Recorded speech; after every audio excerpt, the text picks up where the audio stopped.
Pessoal, ninguém queria estar falando nisso, né? Mas só se fala agora no caso do Bruno Henrique aí. Vamos ver aí o que a mídia aí, rapidão aí, falou. Vamos ver primeiro o que o Mauro César, corte rápido, falou. Vamos ver também o que o UOL está apurando isso desde de manhã. Vamos ver também o que, né, o PVC aí e a mídia está falando sobre isso aí. É o que tem para se falar do Flamengo, infelizmente é isso, né? O Bruno Henrique é a mesma coisa. Se for comprovado que ele participou, ele tem que ser punido, é óbvio. Como outros jogadores já foram, né? Há diferenças, claro. Alguns jogadores confessaram, outros tinham provas muito evidentes. No caso dele, tem ali conversas e tal, que são realmente, me parecem, comprometedoras, mas a justiça que tem que determinar. É difícil falar sobre um julgamento que não terminou, né? Se ficar comprovado, ele tem que ser punido, ponto. Não tem nem discussão. O que eu acho bizarro era torcedor do Flamengo agora, antes da janela fechar, em rede social, reclamando que o julgamento seria depois da janela, que aí, se ele fosse punido, não poderiam contratar outro jogador. Ah, pelo amor de Deus, alguém acha que quem está cuidando do negócio desse está preocupado com janela do Flamengo? Dá um tempo. Aí sabe, gente maluca também, jogador bom lá, cara. Pô, se o Bruno Henrique for suspenso, vai ter que se virar sem ele. Simples assim. Agora, ou se o clube estivesse preocupado, temendo, né, uma suspensão, que contratasse então mais um atacante. Eu não sei para que mais um atacante, né? O Flamengo tem o Cebolinha e o Michael que jogam ali pela esquerda, como o Bruno Henrique. Ah, se é um travante e tal, se o Pedro não jogar, tem o Juninho, joga o Plata no comando do ataque, tem o Wallace Ian, que pode fazer um falso 9. Tem outras soluções, entendeu? E aí isso é uma questão muito maior do que a janela do Flamengo, porra.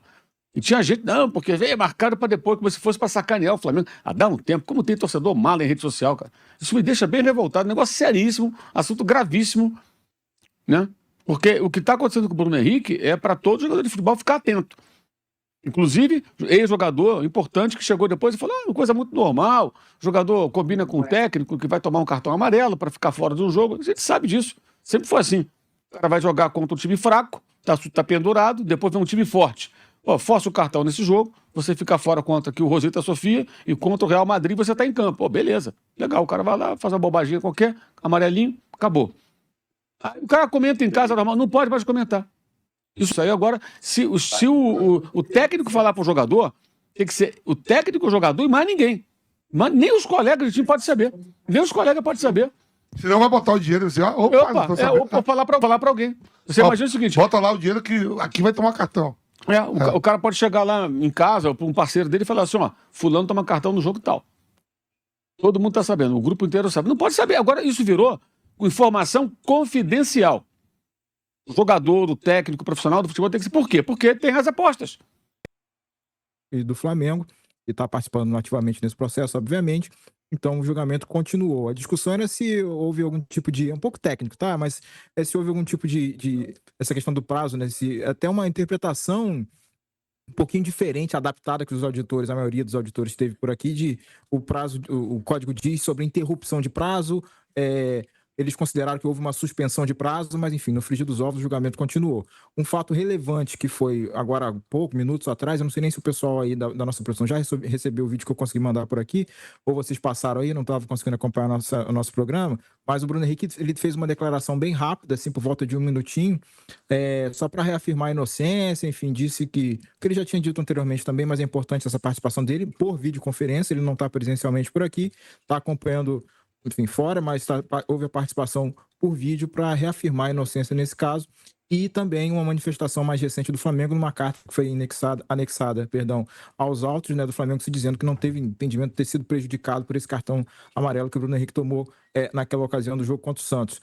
Houve também a oitiva, né, a participação como uma testemunha ouvinte aqui do delegado da Polícia Federal que conduziu a investigação lá em Brasília, né, e aí uma tentativa agora, houve uma pausa recente aqui de 5 minutinhos, o pessoal inclusive já voltou lá para dentro, porque os advogados, então, dos envolvidos, né, não só o Bruno Henrique, mas também seu irmão Wander e mais outras 3 pessoas que estavam naquele núcleo anterior de apostadores lá, que acabaram não sendo até nem denunciados, né, formalmente, né, não foram acusados, não são réus hoje na justiça comum, mas entraram aqui na justiça desportiva porque eram atletas ou foram atletas no âmbito amador. O tribunal está abraçando esses caras também. Então, Bruno Henrique, o irmão e mais 3 pessoas julgados aqui nesse momento. O pessoal vai recomeçar agora, nesse instante, a questão o julgamento em si com as manifestações dos respectivos advogados. Cada um vai ter ali por volta de 20 minutos cada. Então, a gente já pode imaginar só mais 1 hora aí de sustentação oral, para depois começarmos, então, a fase de votos, né, dos auditores, dos 5 auditores que compõem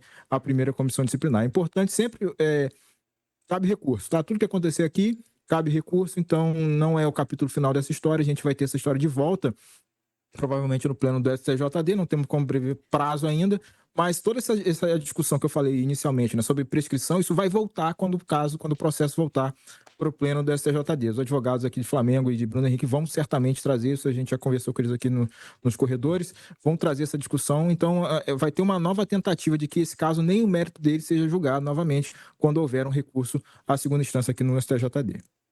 Ô Igor, sei que você tem que voltar para lá, mas rapidinho, só para esclarecer. Essa decisão sai hoje com certeza ou pode se prolongar por algum motivo? E também queria tocar no ponto da esfera criminal, né? O PVC bateu nessa tecla, o Danilo por aqui também. E claro que é extremamente relevante, né? Porque se trata de fraude à acusação, né? E se ele for condenado, vai responder por isso. Como que está sendo tocado este outro processo que ocorre em paralelo ou de forma paralela aí à esfera esportiva? O que dá para sentir aqui, Luiz, é que, depender dos auditores, né, não vai ter adiamento nenhum, vai ser tudo julgado hoje, né, nesse âmbito aqui. A defesa do Bruno Henrique, inclusive, chegou a sugerir, fazer um pedido aí de última hora, que fosse ouvir também o árbitro da partida em questão, né, do Flamengo e Santos, naquela de 1º de novembro de 23, que é o Rafael Rodrigo Klein. Só que os auditores rejeitaram esse pedido e aí o advogado até chegou, que possa ser ouvido, que se possível, dependendo, se for necessário, a gente adia essa audiência de hoje. Então teve um movimento aí da parte do jogador para tentar empurrar um pouquinho a definição mais para frente. Só que o pessoal negou aqui, achou que não era pertinente, porque não vai entrar em discussão se o árbitro acertou ou errou. Então o intuito da STJD nesse processo não é reanalisar ou reapitar o jogo ou ver se o árbitro acertou ou errou, mas sim avaliar toda a questão probatória que foi juntada, considerando esse trabalho aí da Polícia Federal, enfim, do Ministério Público, considerando essa situação de suspeita de manipulação, assim, se foi combinado algo, se o Bruno Henrique sabia, se tomou cartão de proposta, enfim, tudo que está ao redor dessa história de manipulação. Você me perguntou sobre justiça comum. O que a gente tem no momento o Bruno Henrique, ele virou réu, o irmão dele também, nesse caso, foram os réus desse caso depois dessa investigação toda, eles estão lá acusados, formalmente na Justiça do Distrito Federal, e eles são acusados de justamente artigo 200 da Lei Geral do Esporte, que trata de manipulação. A defesa do jogador, enfim, do irmão dele, entenderam que foi uma vitória o fato de a Justiça Comum ter afastado a hipótese de estelionato, o famoso artigo 171, então o Bruno Henrique está aguardando aí o andamento desse julgamento lá na Justiça do Distrito Federal, mas por enquanto, e pelo visto, né, salvo, houve um pedido do Ministério Público para tentativa de reconsideração, mas por enquanto não houve resposta da Justiça, o juiz está mantendo então o Bruno Henrique enquadrado no artigo 200, só manipulação, que é uma pena bem mais branda do que se fosse do estelionato, poderia ter aí 17 anos de prisão e tal, uma coisa bem mais profunda, né, em termos criminais aí. Claro que é grave, obviamente, eu não estou aqui reduzindo o crime de manipulação, mas proporcionalmente o que ele poderia enfrentar é uma situação que ficou mais favorável para o Bruno Henrique nesse âmbito criminal. Então, vamos ter que aguardar os desdobramentos desse processo na Justiça do Distrito Federal, como eu estou dizendo, para ver se vai ter um outro desdobramento, algo de imediato, mas a tendência é que se essa novela no âmbito criminal se prolongue mais um pouquinho, a Justiça Desportiva sim que é mais célere, então dá para a gente prever um desfecho desse caso aqui até o final da temporada, por exemplo. Estamos em setembro, vamos lá, não consigo prever a fila de processos que estão no pleno, mas eles costumam julgar, enfim, de forma até rápida, né? Diferentemente do que foi até o processo de instrução, do inquérito todo aqui que demorou, e é verdade, até por isso teve essa discussão toda sobre prescrição ou não. Mas, enfim, acho que antes do término do Campeonato Brasileiro é uma previsão boa de resolução desse caso Bruno Henrique aqui no STJD. A gente não dá para dizer o mesmo da Justiça Comum lá em Brasília. Perfeito. Igor Siqueira, então, trazendo todas as informações diretamente lá do STJD no Rio de Janeiro. A gente tem o Bruno Henrique falando. Temos Bruno Henrique aí? Bora lá.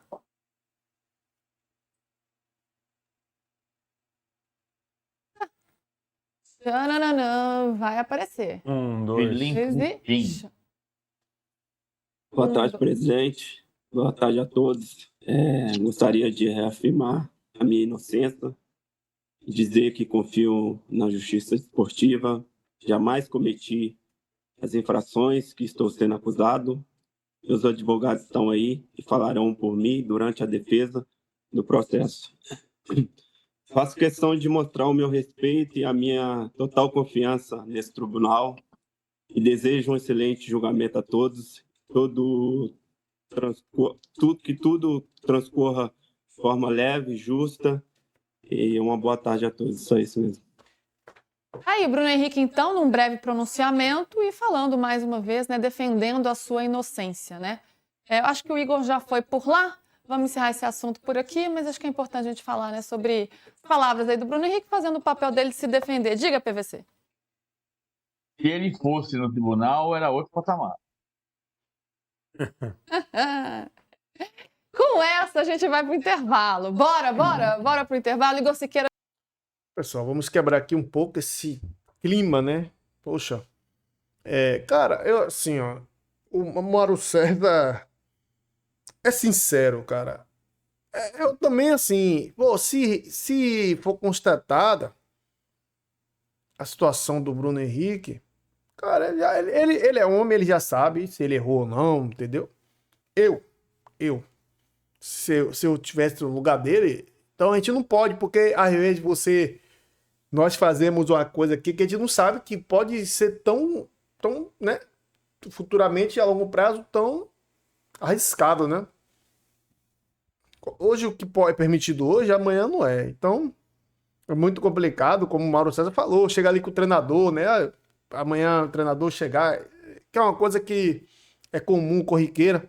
Ah, você vai tomar cartão que eu preciso de você pro próximo jogo. Ah, beleza, tal. Mas entre eles ali, pô, os dois, se possível, os dois. Esse negócio de WhatsApp, Telegram, né? Cara, essas redes sociais estão tudo sendo vistoriadas, pessoal.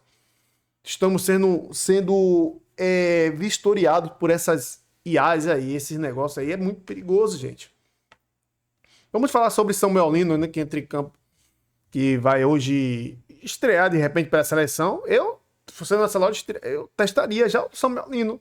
É um jogador já experiente e seria muito bom ver ele na Copa do Mundo. Né? Teve passagem por times grandes aí, como o Atlético de Madrid. E a mãe dele pressentiu, né? Samuel Lino na seleção. E vai se juntar à torcida, né? O nome da mãe dele, Dona Vânia. Dona de um salão de beleza, né? Quando soube... perdão, ela gritou em um salão de beleza. Quando soube da convocação do filho, né? E agora vai torcer pelo filhão aí, né? Na torcida. E a orelha de Ancelotti é capaz de ficar quente, né? No Brasil e Chile, nessa quinta-feira, na volta da seleção Maracanã. Depois de 3 anos, com um jogador do clube mais popular do país convocado e no banco, que vai ter de torcedor do Flamengo na arquibancada, pedindo técnico para colocar o Samuel Lino, não é brincadeira não, pessoal. Autor de 2 gols e 4 assistências nos últimos 6 jogos, não está no gibi, né? E quem vai ajudar nesse coro, né, é a família do Samuel Lino, né? E aí a mãe dele confirmou, com certeza, nós vamos estar lá para ajudar nos gritos. Boa sorte a Samuel Lino, né, cara? Um baita de um jogador já experiente, o Ancelotti conhece ele, né? Como o Ancelotti falou, né? Experimentado. Que lá na Espanha fala experiente, fala experimentado, né? Jogou já contra o Ancelotti várias vezes, jogou bem por sinal, né? Sempre deu trabalho ali a defesa do Real Madrid, um jogador rápido. Até pela Champions League também, jogador já experiente. Dona Vânia, né, a mãe do Saul, tinha saído de um salão, tinha saído de São Bernardo, né, do campo, no ABC Paulista, para ver o filho jogar uma vez pelo Flamengo no Maracanã, e pretendia voltar para a partida do próximo dia 18 contra o Estudiantes, né, pela Libertadores, mas a seleção gerou uma mudança de plano, né? Ah, mas pelo dinheiro que ele tem, a mãe dele pode vir ele vir jogar sempre. E a mãe dele falou o seguinte, né? Ela falou que acho que vou chorar, mas o coração fica alegre. Só o simples fato de ter sido... Pessoal, desculpa aí. De ter sido convocado, aqui é o Samuel Lino falando, ter sido convocado, né? Já é uma felicidade. Sem entrar em campo, então, acho que um pouquinho ele vai. Ainda não vai dar nem para explicar, né, a emoção. A gente nunca imaginou que ele ia ser jogador. Um dia sentei com o Samuel Lino, né? A mãe dele falando, perdão. Após ele ter um aumento, né, de salário no São Bernardo, pelo desempenho na Copinha, e perguntei, o que você achou? Ele disse assim, está ótimo, mãe. Não achava que ia jogar um dia, né? Quanto mais ser profissional. Tudo que acontece hoje para nós é muito novo, especial, cada detalhe é muito gratificante. A mesma mãe, né, que acredita na estreia do filho, quinta, que é hoje, né, também pressentiu a convocação inédita na semana na semana passada, após o corte do lesionado Matheus Cunha, do Manchester United, né? Quando foi a convocação, que a mãe dele falou de novo, eu não estava com muita expectativa, porque as pessoas geralmente falavam dessa possibilidade, estava em outras pré-listas, e ele nunca ia mais, mas o coração de mãe nunca se engana. Fiquei pensando depois, já pensou se alguém se machuca? É isso. Não que eu desejasse isso, ela falou, né? No sábado de manhã, mandei no grupo da família a reportagem, o jogador que se machucou. Quando for de tarde, veio a notícia da convocação do Samuel Lino. Aí tá aí o Samuel Lino aí, ó. Moleque bom de bola, aquele ligeiro, né? Excelente contratação aí do Flamengo. Então, pessoal, por que eu tô falando nisso? Querendo quebrar um pouco, né? Poxa, cara. Tá tendo até live aí, né? O Flazoeiro, aquele canal do Flamengo faz live sempre. Coluna do Fla, né? Sobre o caso Bruno Henrique. Eu tava assistindo também, mas fica cansativo, porque você vê o semblante no olhar do Bruno Henrique do sofrimento. Eu não gosto de estar vendo o sofrimento de ninguém, entendeu? E eu desejo que, cara, se ele for inocente, que ele seja inocente, que não tenha, né, outras situações para acusar ele. Agora, se ele for culpado, infelizmente, só a justiça de Deus, né? Porque é difícil, né, para um pai, para uma mãe ver um filho nessa situação, né? Sendo que ganha muito bem, se eu não me engano, deve estar ganhando na casa de 1 milhão, né? Quase perto disso, não sei. E, cara, é assim, às vezes, pessoal, vou só concluir o vídeo aqui, às vezes é primo, tio, irmão, às vezes só faz te puxar para baixo. Por isso que eu falo para vocês, a sua caminhada, seja que nem um lobo, a sua caminhada é você sozinho. Deus, você, se você confia no seu pai e sua mãe, mas tome cuidado com quem vocês falam. Não é porque é parente que quer seu bem. Estou dizendo que é o caso do irmão do Bruno Henrique. Mas isso acontece em tudo que é lugar, pessoal. Não é só no futebol, em tudo que é lugar. Não converse da sua vida com ninguém. Quando for fazer algo, faça no silêncio. Não converse seus planos para ninguém. Porque, meu amigo, você não sabe quem é seu amigo, não. Beleza, pessoal? Como eu falei, botei na capa aí, né? Mas primeiro veio pilhado o Mauro César falando. Depois botei aí esses cortes aí, beleza? Espero que o Bruno Henrique seja inocentado. Se não for, paciência. A vida que segue. Boa sorte para ele aí. E tamo junto aí. Se você gostou do vídeo, se inscreva no canal, deixe seu like e comente as suas opiniões nos comentários, beleza?